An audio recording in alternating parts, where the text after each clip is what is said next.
The grand hall of the Galactic Council shimmered with the light of 1,000 stars. 200 alien species gathered for the 300th summit, their bodies ranging from towering insectoids to floating gas clouds contained in special suits.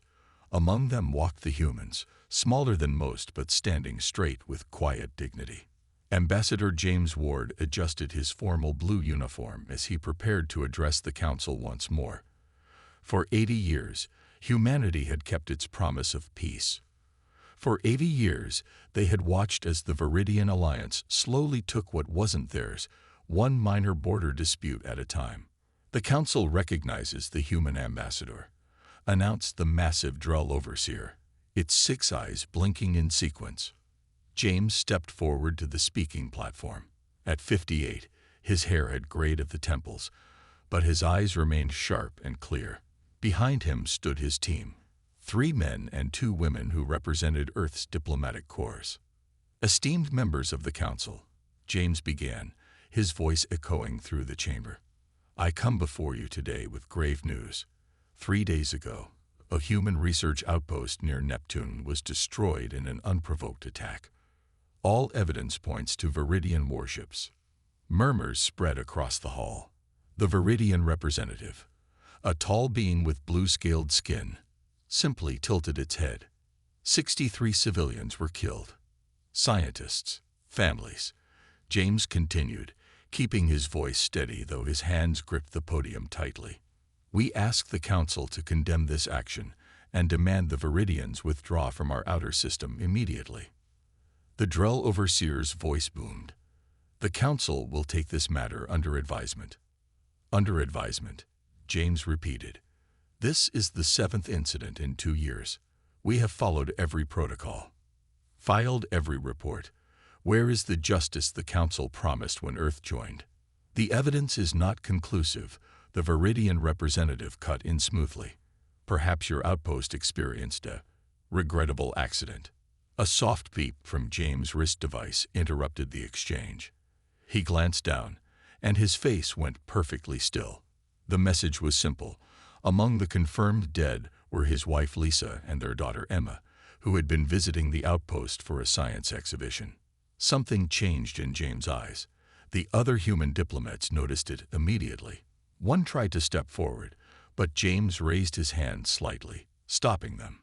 Ambassador Ward, if you have nothing further to add, the council will. The Drell began.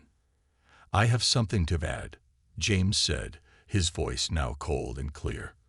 For 80 years, humanity has honored its commitment to peace. We locked away our warships. We shared our medical advances. We showed good faith. He removed his formal diplomatic pin and placed it on the podium.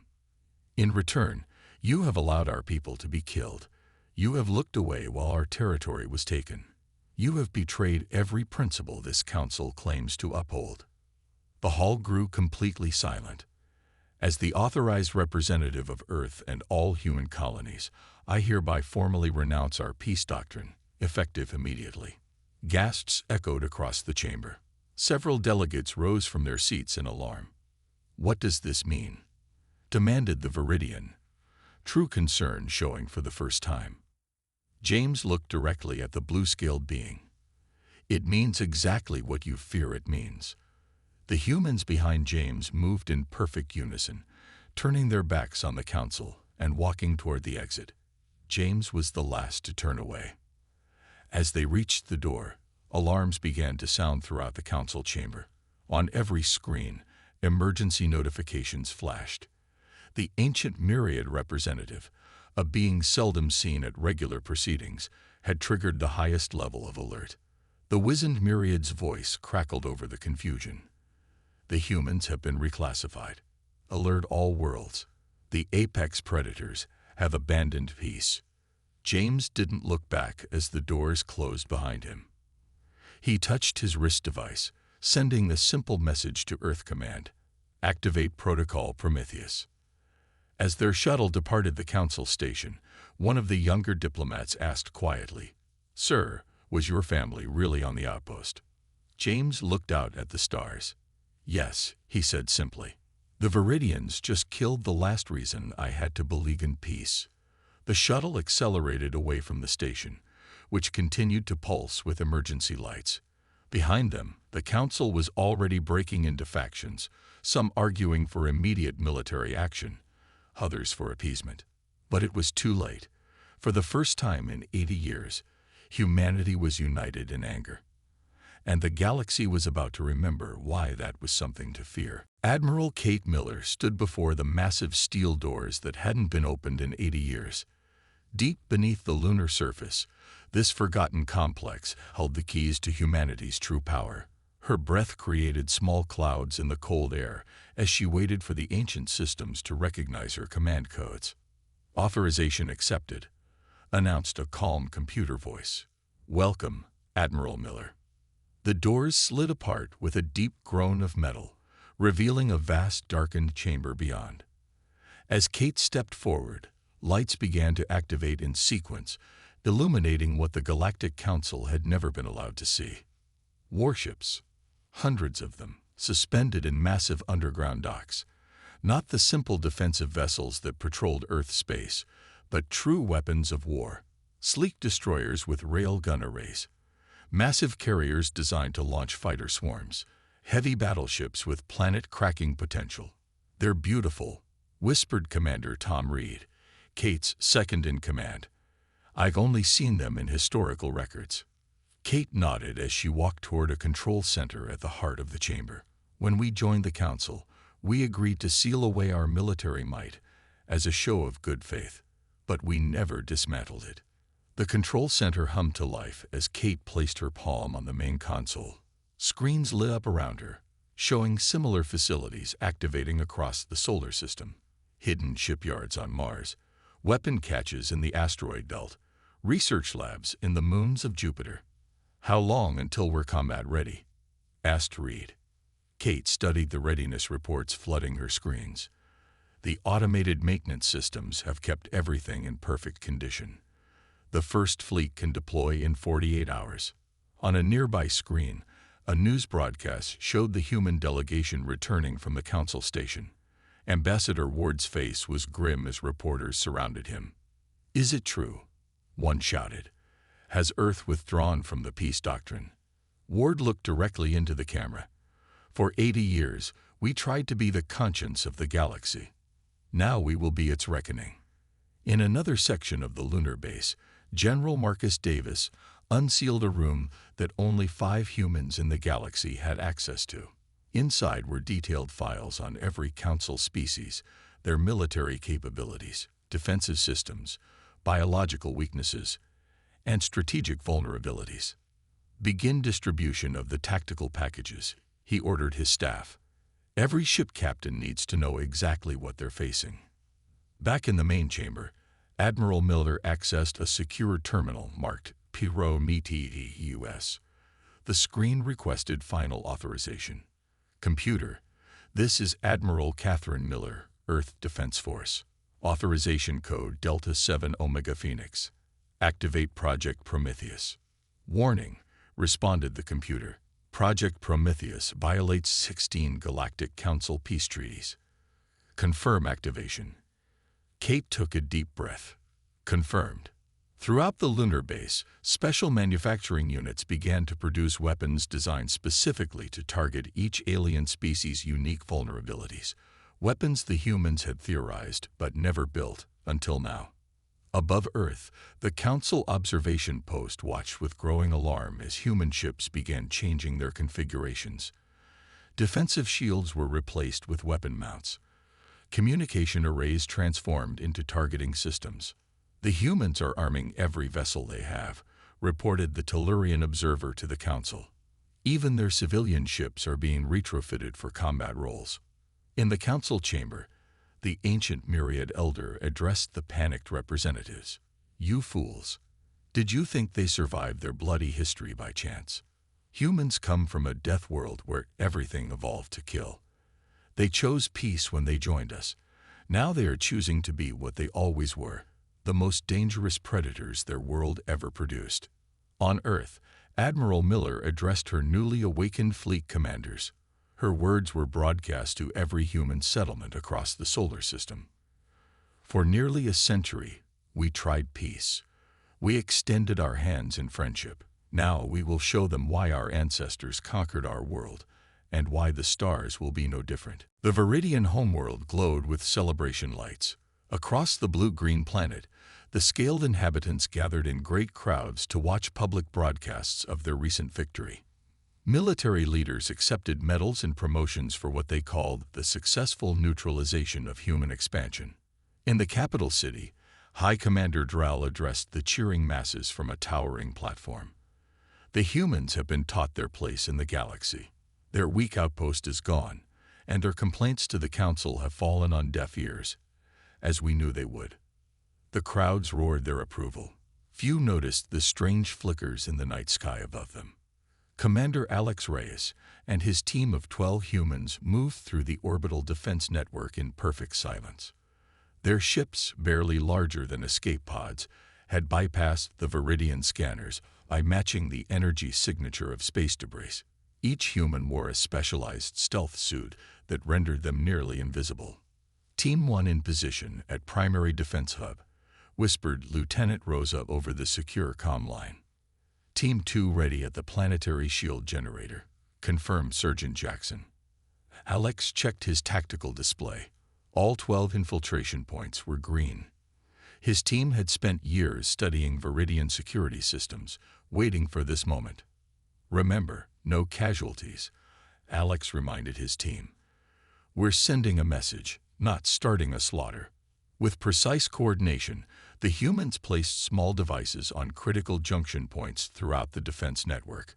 Each device contained technology the Viridians couldn't detect, the result of human research they had kept hidden from the Council.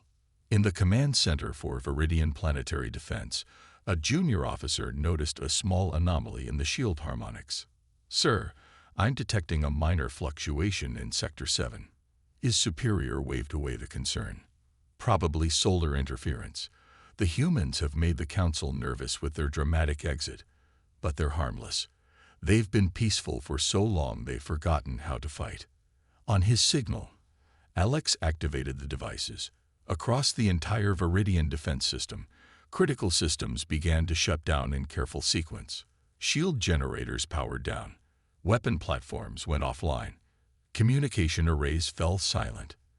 In seconds, the most heavily defended planet in the Viridian Alliance was completely exposed. Panic erupted in the command center as screens went dark. What's happening? Get the backup systems online. But the backup systems were already compromised. The emergency protocols activated only to shut down more systems. High Commander Drall was in mid-speech when the massive screens behind him flickered and changed. The Viridian symbol disappeared, replaced by the image of a human face. Commander Alex Reyes. "People of Viridia," Alex said calmly. His voice echoed across every communication channel on the planet. "You should have let us be peaceful." The celebration fell silent as the truth dawned on the Viridians. Their entire planetary defense system, the pride of their military, had been disabled without a single shot fired. "Your attack on our research outpost killed 63 civilians," Alex continued. "We could have killed 63,000 in retaliation. Instead, we chose to show you your vulnerability." From orbit, Alex watched as lights flickered across the planet's surface as power grids faltered. "Your defenses will remain offline for 24 hours, he explained. "During this time, you will be completely vulnerable. Remember this feeling. Remember that humans chose to show mercy today, even when you showed none." The human team departed as silently as they had arrived, leaving the Viridian world in chaos. Across the galaxy, the news spread quickly. The Galactic Council convened an emergency session as reports came in of human fleets moving with new purpose through space. "This was just a demonstration," warned the Tellurian representative, the only Council species still allied with Earth. "The humans disabled the entire defense network of a major military power without firing a shot or causing a single casualty. Imagine what they could do if they actually wanted destruction." Admiral Miller addressed the people of Earth as news of the successful operation reached Sol. "We tried peace for nearly a century. Now we'll show them why our ancestors conquered our world. The galaxy will learn that humanity's restraint was not weakness, it was mercy. The Grand Council chamber erupted in chaos. Representatives from 200 species shouted over each other, their translators struggling to keep up with the flood of angry words. Some pounded their appendages on desks, while others floated anxiously above their seats. The humans must be contained immediately, demanded the Viridian representative, scales flushed dark blue with humiliation. They violated our sovereignty. After you destroyed their outpost and killed their people, countered the Tellurian delegate, the only species that had maintained close ties with humans. The furry, fox-like being stood tall despite being among the smallest in the chamber. Humans showed remarkable restraint. They could have destroyed your world. The Drell Overseer slammed its ceremonial staff against the floor 6 times, the traditional call for order. Gradually, the noise subsided. We face an unprecedented situation, the Overseer announced. For the first time in Council history, a member species has formally withdrawn from the peace doctrine. Near the back of the chamber, the ancient Myriad representative moved forward. The other delegates parted to make way. Myriad rarely spoke at council meetings, and when they did, all listened. The being's translucent body glowed with internal light as it approached the central platform. "There is something you must know," the Myriad began, its voice like rustling leaves. When humans first contacted the galaxy, they were classified as Death World apex predators. This classification was hidden to avoid panic. Shocked murmurs spread across the chamber. "What does this mean?" asked a representative from the methane-breathing pollen collective. The Myriad gestured, and a holographic display appeared in the center of the chamber. It showed Earth, blue oceans, green and brown landmasses, white cloud swirls. "Humans evolved on a world that should have killed them," explained the Myriad. "High gravity, extreme weather, deadly radiation from their sun, thousands of venomous creatures, and endless wars among themselves. Those who survived such conditions are not to be taken lightly." The display changed to show historical images of human conflicts, ancient armies with primitive weapons, then modern soldiers, then space marines in powered armor. "We accepted them into the council because they chose peace," continued the Myriad. "But make no mistake, they held back their true capabilities." Dr. Lorix, the council's chief xenobiologist, stepped forward. The insectoid researcher tapped rapidly on a datapad with 3 of its limbs. "I have reviewed human historical records," Lorix chittered. "Their wars were not like our ceremonial conflicts. They fought until one side was completely defeated. They adapted constantly. Each war made their weapons more deadly." The Tellurian delegate nodded gravely. "I tried to warn many of you. Humans spent thousands of years fighting each other. When they weren't fighting, they were preparing for the next war. Their peace was a choice, not their nature." The council chamber grew quiet as the implications sank in. "What have we awakened?" whispered the representative from the gas giant worlds of the Jovian Alliance. On a large screen, footage showed human vessels changing configuration throughout council space. Ships once designed for trade and exploration now bristled with weapons. The footage then showed the precise military operation that had disabled the Viridian defenses, 12 humans neutralizing an entire planet's defense grid without casualties. "They've been studying us," realized the Pollen Collective representative. "All this time we thought they were just being diplomatic. They were assessing our weaknesses." The council split into factions. Some insisted on immediate military action against Earth. Others advocated for appeasement, offering concessions to bring humans back to the peace doctrine. A few suggested complete isolation of human space. The Drell Overseer called for a formal vote. "We must decide our response to the human threat."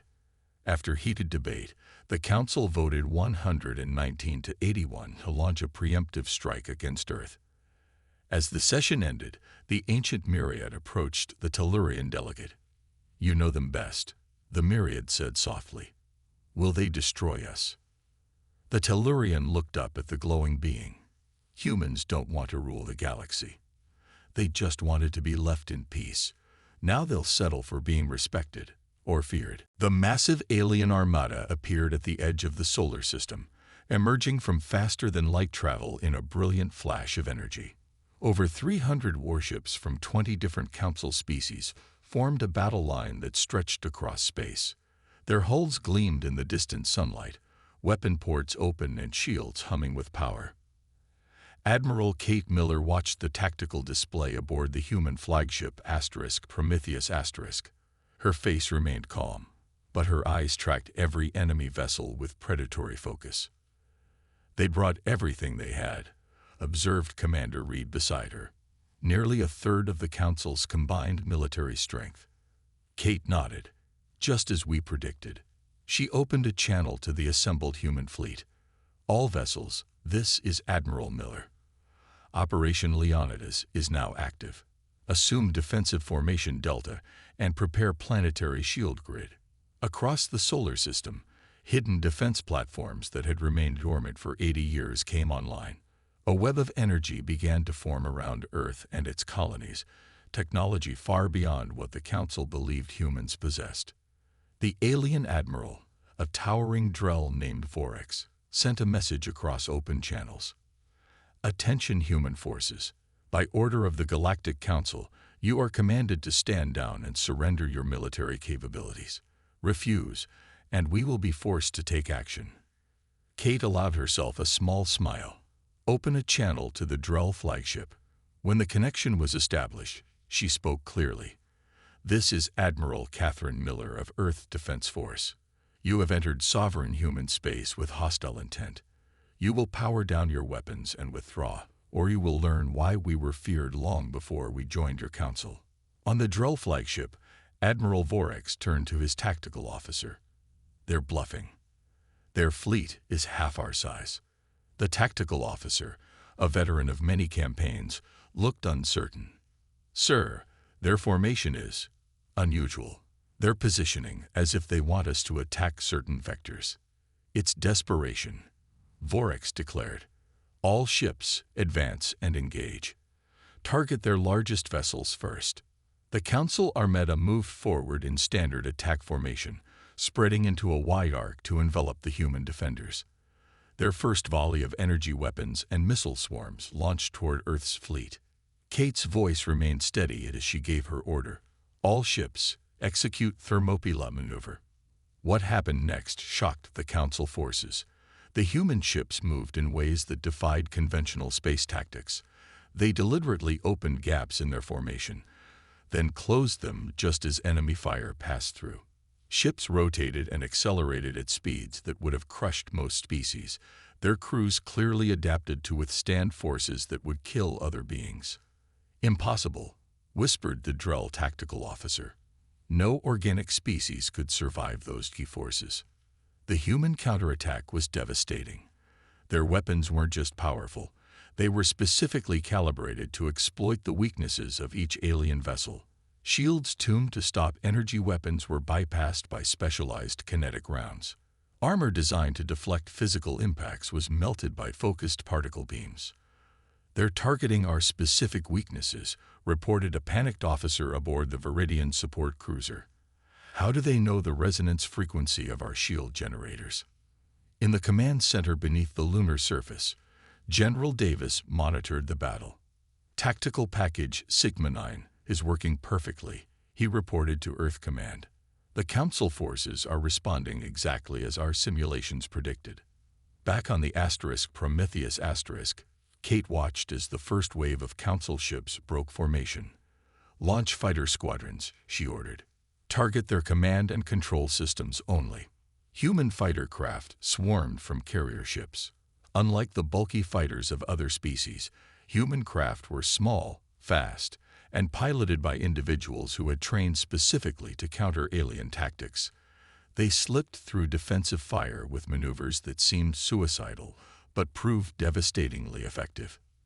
Within hours, the mighty Council Armada was in retreat. 2/3 of their ships were disabled or destroyed, while human casualties remained minimal. As the alien vessels flowed back toward the jump point, Admiral Miller made no attempt to pursue them. Instead, she opened a channel that every retreating ship would receive. Take this message to your council. We did not want this war. We chose peace for 80 years. Remember what happened today, because next time, we won't be so merciful. As the last enemy ships disappeared into faster-than-light travel, Earth's defense grid powered down to standby mode. The battle for Sol was over, but the message it sent would echo across the galaxy. Humanity was done being peaceful, and the Council had only seen a fraction of what they could do. The Grand Council chamber was only half full. Many representatives had fled back to their homeworlds after news of the human victory spread across the galaxy. Those who remained sat in uncomfortable silence, waiting. The massive doors opened, and Ambassador James Ward entered. He walked alone, without guards or assistants. He didn't need them. The simple fact that he walked freely through a chamber of those who had tried to destroy his world spoke volumes. The Drell Overseer, clearly uncomfortable, gestured to the speaking platform. The Council recognizes Ambassador Ward of Earth. James took his position calmly. His face showed no anger, no triumph, just steady resolve. The chamber's silence deepened as every being present realized they were facing a representative of a power they had gravely underestimated. Members of the Galactic Council, James began, his voice carrying easily through the quiet room. I stand before you not as a diplomat seeking compromise, but as the voice of humanity's new path forward. On screens around the chamber, images appeared showing human fleets moving into position near key council worlds and trade routes. For 80 years, we honored the peace doctrine. We showed restraint when provoked. We sought diplomatic solutions even when facing aggression. James paused, his eyes scanning the gathered representatives. That time is over. He pressed a control on his wrist device, and the central holographic display activated. It showed a detailed map of Council space with key strategic resources, defense systems, and vulnerabilities clearly marked. This is what we know about your worlds, James continued. Every military base, every shield generator, every resource you cannot survive without. We've been gathering this intelligence since the day we joined the Council, not because we wanted war, but because we never forgot how to prepare for one. Murmurs of alarm spread through the chamber as representatives recognized their homeworlds in the display, with details that should have been closely guarded secrets. Today, I introduce the human doctrine, James declared. First, any direct attack on human settlements will result in the complete neutralization of the aggressor's military capability. Second, attempts to isolate human space economically will be met with immediate control of critical trade routes. Third, species that wish to live in peace with humanity will find us fair allies. The representatives from 7 council species immediately stood up. The Tellurian Alliance recognizes and accepts the human doctrine, announced their ambassador, the first to speak. The Pollen Collective offers immediate alliance with Earth, declared their representative. One by one, other species followed, primarily those who had opposed the attack on Sol or had been neutral in the conflict. The Viridian representative, scales pale with fear, rose slowly. The Viridian Alliance offers unconditional surrender to human authority. James nodded once in acknowledgement. Your surrender is accepted. Your military will be disarmed, but your civilian government may continue to administer your worlds under human oversight. The ancient Myriad, who had observed the proceedings in silence, floated forward. Ambassador Ward, I must ask, what happens now? Does humanity seek to rule the galaxy? James shook his head. No, we have no interest in empire. We want what we always wanted, to explore, to learn, to grow. The difference is that we will no longer pretend to be less than what we are to make others comfortable. The Myriad's body pulsed with light as it considered this answer. I have lived for 900 of your years, human. I have watched species rise and fall. What I see before me today is not humanity becoming warlike. No, agreed James. This is humanity returning to its natural state, prepared for conflict while hoping for peace, We tried your way for 80 years. Now we do things our way." As the council session ended, many representatives rushed to contact their homeworlds.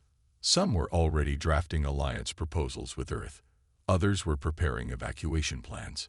The Myriad Elder approached James as he prepared to leave. "The council will never be the same," it observed. James looked at the ancient being. That was the point. The old system failed to protect the innocent. Perhaps something better can take its place. "And if it doesn't?" asked the Myriad. James' expression hardened just slightly.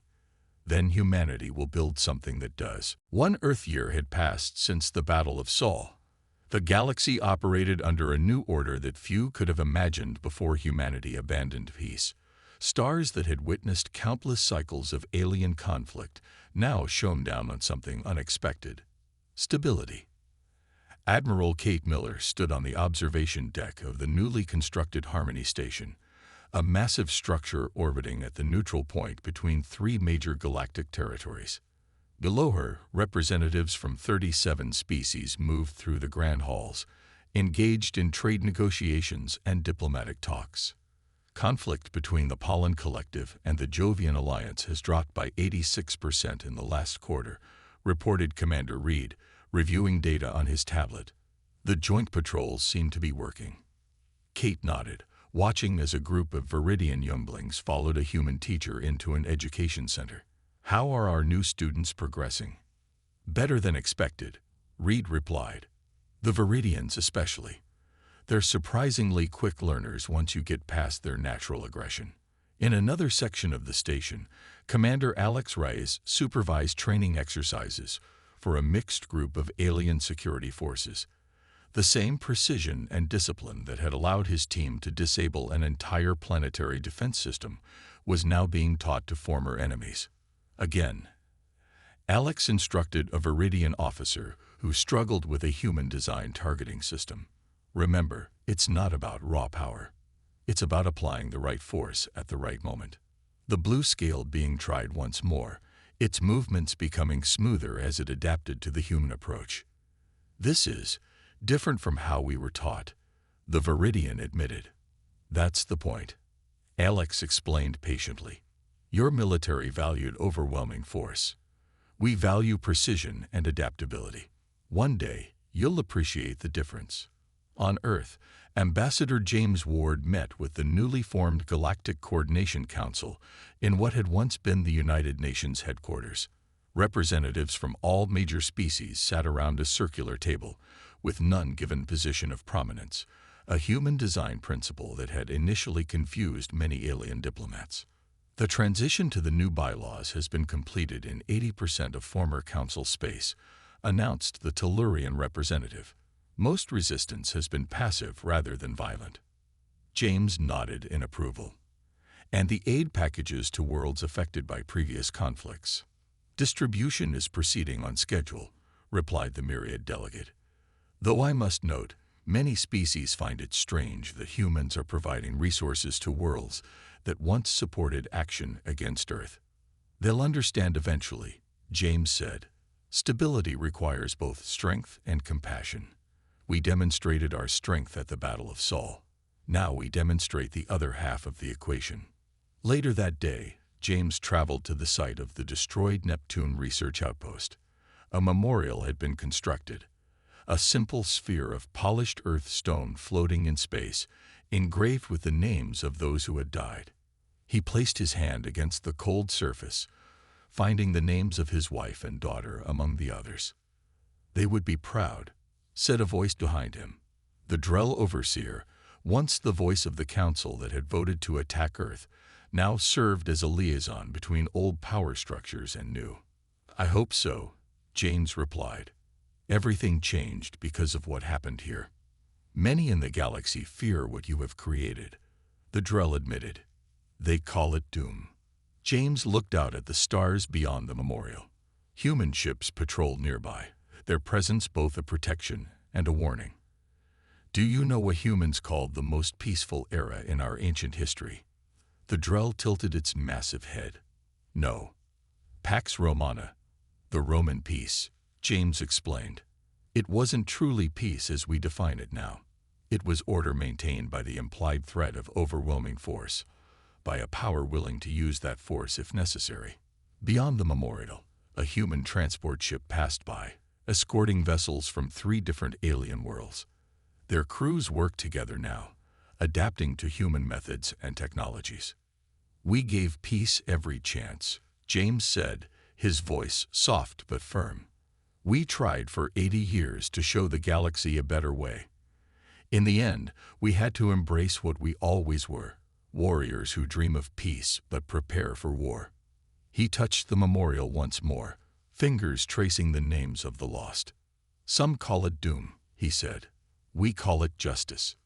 As James departed, the memorial continued its silent orbit, a reminder of the moment when humanity abandoned peace and the galaxy learned to fear, and perhaps one day truly understand, the apex predators from Earth.